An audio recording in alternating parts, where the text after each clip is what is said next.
Red టీవీలో మీ వ్యాపార ప్రకటనల కోసం ఈ నెంబర్ ని సంప్రదించండి 6281747728. Hi friends, welcome to our channel. This is Padmavati. ఈ రోజు మనతో పాటు చిట్టిబాబు గారు ఉన్నారు. ఆయనతో మాట్లాడదాం. నమస్తే సార్. నమస్తే సార్, రీసెంట్గా కవిత గారు లిక్కర్ మాఫియాలో ఒక అరెస్ట్ అయ్యారన్న వార్తలు అయితే మనకు అందరికీ తెలిసిందే. సో దీని మీద మీ ఒపీనియన్ ఏంటి సార్? అసలు ఇప్పుడు రెండున్నరేళ్ళుగా సాగేస్తున్నారు. ముందేమో సాక్ష్యం అన్నారు, 2 ఏళ్ల క్రితం సాక్ష్యంగా ఈవిడ పేరు తీశారు.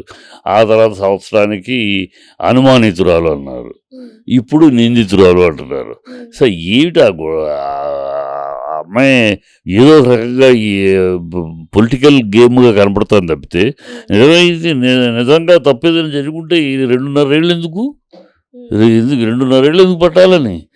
అంటే ఏదో ఎట్లాగొట్లాగో ఏదో సాక్ష్యాలు దొంగతోటి వాడు ఆల్రెడీ రిమాండ్లో ఉన్న వాళ్ళు అప్రూవర్గా మారారట. వాళ్ళు ఎందుకు చెప్పారట, వాళ్ళు ఈవిడే కారకురాలు అని చెప్పారట, ఈవిడే మీడియేటర్గా ఉందని చెప్పారట.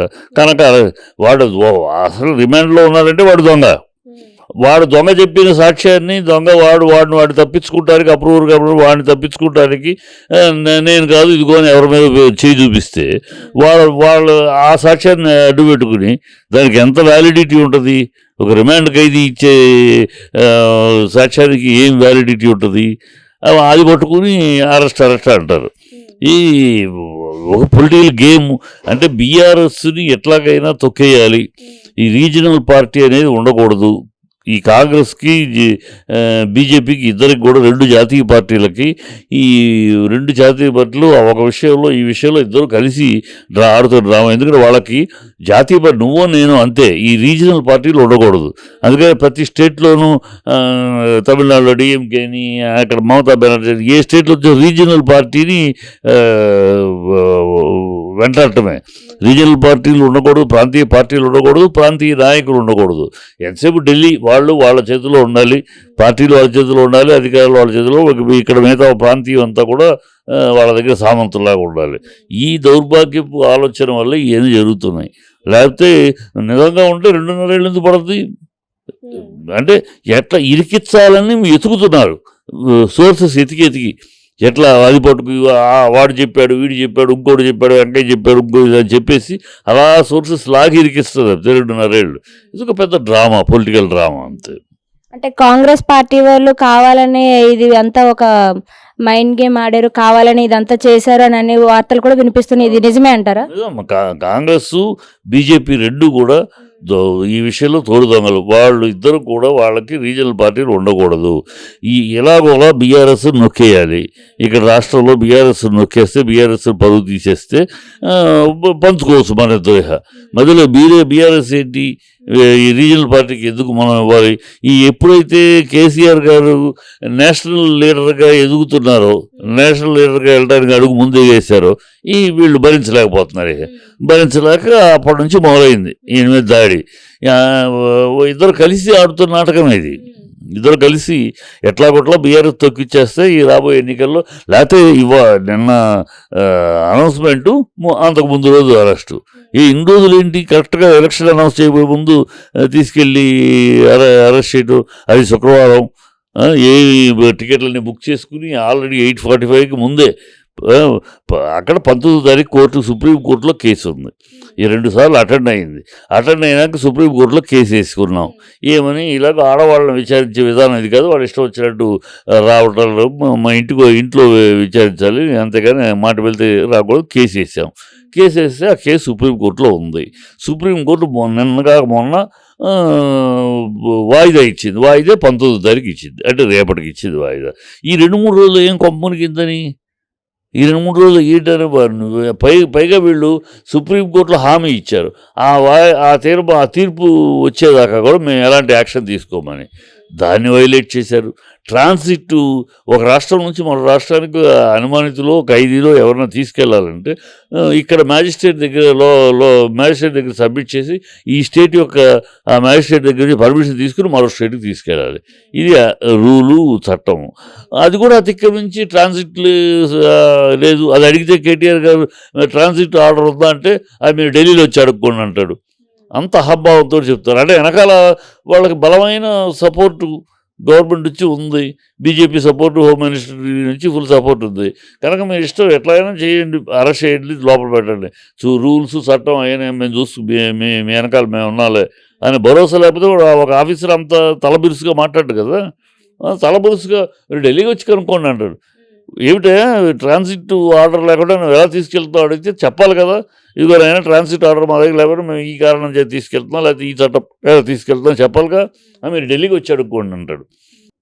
సో కోర్టు ఇచ్చేది టైము, ఈ 2 రోజులు ఈ 18వ తారీఖు లోపుకి ఏమిటంటే అంత కంగారు ఎందుకు? ఆ కంగారు ఎలాగోలా ఏదో చేసేసి పెట్టేయాలి జైల్లో. వైలేషన్ ఆఫ్ కోర్టుకు మీరే ఇచ్చారు హామీ, సుప్రీంకోర్టుకి. ఆ హామీని ఉల్లంఘిస్తారా? మీరు ట్రాన్సిట్ ఆర్డర్ లేకుండా తీసుకెళ్తారా? అదేమంటే తలబిరు సమాధానం. ఈ తలబిరు సమాధానాలు ఎందుకు చెప్తున్నారు వీళ్ళు? వెనకాల బ్యాక్గ్రౌండ్. అందుకని బీజేపీ కాంగ్రెస్ కుమ్మక్కై చేస్తున్న కార్యక్రమాలు మన స్టేటే కాదు అన్ని స్టేట్లో కూడా ఈ రీజనల్ పార్టీని నొక్కేయటం, వాళ్ళని అప్రతిష్ట పాలు చేయటం, తద్వారా రాజకీయ లబ్ధి పొందడం, ఇది ఈ 2 పార్టీలు. అందుకనే ఈ విషయంలో ఒకరికొకరు సపోర్ట్ చేసుకుంటారు. ఈ రీజనల్ పార్టీ నొక్కేయటం, రీజనల్ నాయకుల్ని, ప్రాంతీయ నాయకులను తొక్కేయటంలో ఇద్దరు ఒకరికొకళ్ళు సమర్థించుకుంటారు, తప్పు పట్టుకోరు. మిగతా విషయాల్లో తప్పు పట్టుకుంటారు ఒకళ్ళొకళ్ళు. కానీ ఈ విషయంలో ఒకటే, ప్రాంతీయ పార్టీని తొక్కేయాలి, ప్రాంతీయ నాయకులు.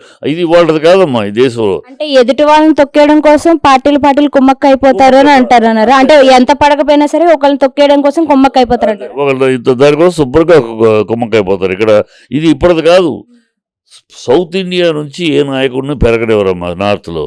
అది ఇవాళది కాదు. ఆనాడు సంజీవ్ రెడ్డి గారి విషయం కాడ నుంచి చరిత్ర తీసుకుంటే, సంజీవ్ రెడ్డి గారు ఇక్కడ నుంచి స్పీకర్ దాకా రాష్ట్రపతి తేవడానికి ఎన్ని అవమానాలు, ఇందిరాగాంధీ ఆయన ఎలా అవమానించిందని అందరికీ తెలుసు.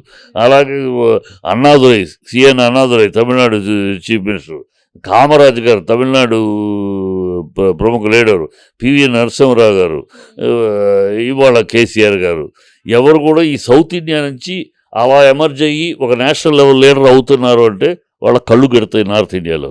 వాళ్ళు కళ్ళు కనుక ఏదో ఒక రకంగా అప్రతిష్ట పాలు చేయటం, వాళ్ళు నొక్కేయటమే చేస్తారు. అలాగే చేసుకుంటూ వచ్చారు. ఇవి ఎన్నాళ్ళు ఒక్కొక్కళ్ళు అయింది. ఇవాళ కేసీఆర్ గారు జాతీయ నాయకుడికి ఎదుగుతున్నాడు, ఆ అడుగు వేశాడు, అంతే కళ్ళు గుట్టినాయి వీళ్ళకి, నొక్కేయాలి అంతే.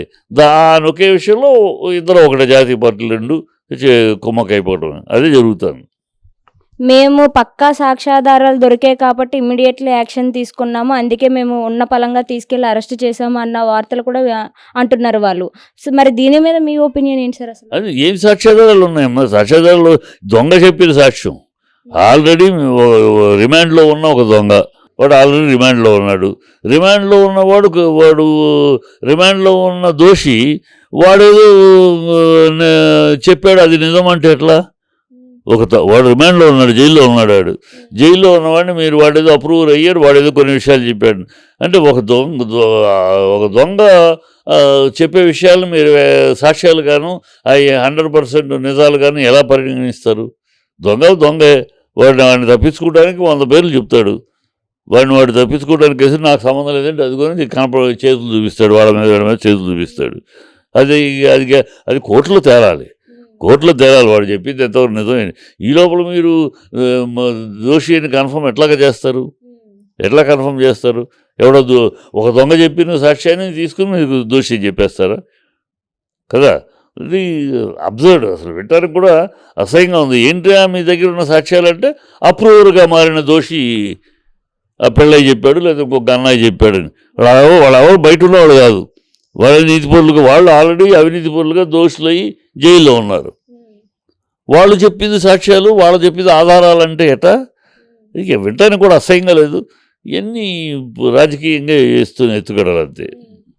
6 నెలల వరకు కవిత జైలు నుంచి బయటకు వచ్చేది ఛాన్సే లేదు, మినిమం ఒక 6 నెలల వరకు ఆమె శిక్ష పడేటట్టు చూస్తామని అన్న వార్తలు అయితే వినిపిస్తున్నాయి. అంటే అట్లా కూడా మాట్లాడుతున్నాడు. అంటే ఇదంతా జరిగేదేనా అంటారా? చేసినా చేయొచ్చు. మా దుర్మార్గపు ఈ లక్ష్యాలు, ఇప్పుడు ఎన్నికలు ఉన్నాయి కనుక ఈ లక్ష్యంలో ఈ మాటను పెట్టుకుని లబ్ధి పొందటానికి ఎన్నికలు అయిపోయేదాకా మే కదా రిపోర్ట్స్. సో ఈ 3 నెలలు, ఇంకా 3 నెలలు ఈ లబ్ధి పొందేదాకా ఇది పెట్టుకునే ఇదిగో దోషులు అని ప్రజల్లో ఒక అభిప్రాయాన్ని కల్పించి లబ్ధి పొందడానికి చేస్తారు. చేయగలిగిన దుర్మార్గులే వాళ్ళు. ఇప్పుడు బీజేపీ ఎలా ఉందంటే వాళ్ళ పార్టీలో ఉంటే నీతిపరులు. సుజనా చౌదరి అతని మీద కేసులు, అతని మీద అన్నీ వీళ్ళే పెట్టారు, వీళ్ళ పార్టీ నుంచే పెట్టారు. అతను బీజేపీలో చేరగానే శుద్ధపూస అయిపోయాడు. అజిత్ పవార్ అతని మీద వీళ్ళే కేసులు పెట్టారు, వీళ్ళే అవినీతి పరులు అన్నారు, ప్రెస్ మీట్లు పెట్టారు, రికార్డ్స్ సబ్మిట్ చేశారు. ఆయన వీళ్ళతోటి కలయికగానే శుద్ధపూస అయిపోయాడు. అసలు బిశ్వాస్ అస్సాం చీఫ్ మినిస్టర్, అతని మీద వీళ్ళు కేసులు పెట్టారు. అది అతని పార్టీ మారి వీళ్ళ పార్టీలోకి రాగానే సీఎం అయిపోయాడు కేసులు. సో మీరు మా దగ్గర ఉంటే మా అండ, మీరు మాకు ఎదురైతే మీకు జైలు, కేసు. ఇది వాళ్ళ సిద్ధాంతం. అదే జరుగుతుంది. ఇప్పుడు కాంగ్రెస్ ఇక్కడ జరుగుతుంది ఏంటి, అందరిని బెదిరిస్తున్నారు. రండి కాంగ్రెస్లోకి వచ్చేయండి, లేదా మీ మీద కేసులు. కాంగ్రెస్కి వచ్చేయండి, లేదా అదే బెదిరింపులు జరుగుతున్నాయి. ఇవాళ ఈ కాంగ్రెస్, బీజేపీ రెండు జాతీయ పార్టీల యొక్క లక్షణాలు ఇవి. వాళ్ళ చేతుల్లో ఉంటాయి సంస్థలు. ఆ సంస్థల్ని విస్తృతంగా వాడుకుంటాం. అధికారం మా చేతిలో ఉంది, మాకు రండి, మా దగ్గర కూర్చోండి, లేదంటే జైల్లో కూర్చోండి. అదే ఎందుకమ్మా పచ్చిగా నిన్నటిదాకా వీళ్ళు దొంగ మీ బెంగళూరు ఎమ్మెల్యేకు ఏమైంది, 7.5 కోట్లు కళ్ళకు కనపడు. అతను ఏమైంది, కేసు ఏమైంది, అతని మీద ఏమైంది? సదానంద గౌడ కర్ణాటక, ఆయన కొడుకు మీద అనేక ఆరోపణలు వచ్చినాయి. ఏమైంది ఆ కేసు? రేవంత్ రెడ్డి రెడ్ హ్యాండెడ్గా దొరికాడు, క్యాష్ తోటి. కెమెరాలు అందరూ చూశారు, రెడ్ హ్యాండెడ్గా క్యాష్ తోటి దొరికాడు. ఏమైంది ఆ కేసు? అయ్యేందుకు ముందుకెళ్ళవు? దీనికి ఎవరో సాక్ష్యం, ఒక దొంగ సాక్ష్యం చెప్పాడు, ఆ దొంగ అప్రూవర్గా మారాడు, వాడు సాక్ష్యం చెప్పాడు అని అంటున్నారే. అసలు ఏ సాక్ష్యం అవసరం? కళ్ళ కనబడుతుంది వీడియోలో. రేవంత్ రెడ్డిది ఎందుకు మరి కేసు ఇంతవరకు ముందుకు సాగట్లా, ఎందుకు అరెస్ట్ చేయట్లా? ఇవన్నీ అంటే నువ్వు నా దగ్గర ఉంటే నువ్వు సేఫ్. ఇప్పుడు మేమిద్దరు కేంద్రం వాళ్ళం కనుక ఒకళ్ళొకరు సహకారం. రేవంత్ రెడ్డి విషయంలో సహకారం బీజేపీ, అతను అరెస్ట్ చేయకుండా. ఎందుకంటే రాజకీయ అపోజిషన్ అయినా జాతీయ పార్టీలో మనం నువ్వు నేను ఉండాలి అంతే. నువ్వు నేను పోటాడుకుంటాం, నువ్వు నేను సీట్లు పంచుకుంటాం. అందుకని రీజనల్ పార్టీలు వీళ్ళకి అవకాశం ఇవ్వకూడదు. అంటే రానున్న ఎలక్షన్స్లోని వీళ్ళ పార్టీలోకి అందులో ఉన్న నాయకుల్ని లాక్కోవడం కోసం ఆడుతున్న గేమ్ ఇదంతా అని అంటున్నారా మీరు? 100 రూపాయలు దేశమంతా జరుగుతుంది. దేశమంతా చేస్తున్న డ్రామా ఇదే. దేశమంతా వీళ్ళకి బలం లేని చోటల్లా ఇలాంటి యాక్షన్లు తీసుకుని ఇతర పార్టీలో ఉన్న బలవంతులు లాక్కుంటామే. ఇదే పార్టీ దేశవ్యాప్తంగా ఈ రెండు జాతీయ పార్టీలు చేస్తున్న దౌర్భాగ్యపు రాజకీయ క్రీడ ఇది.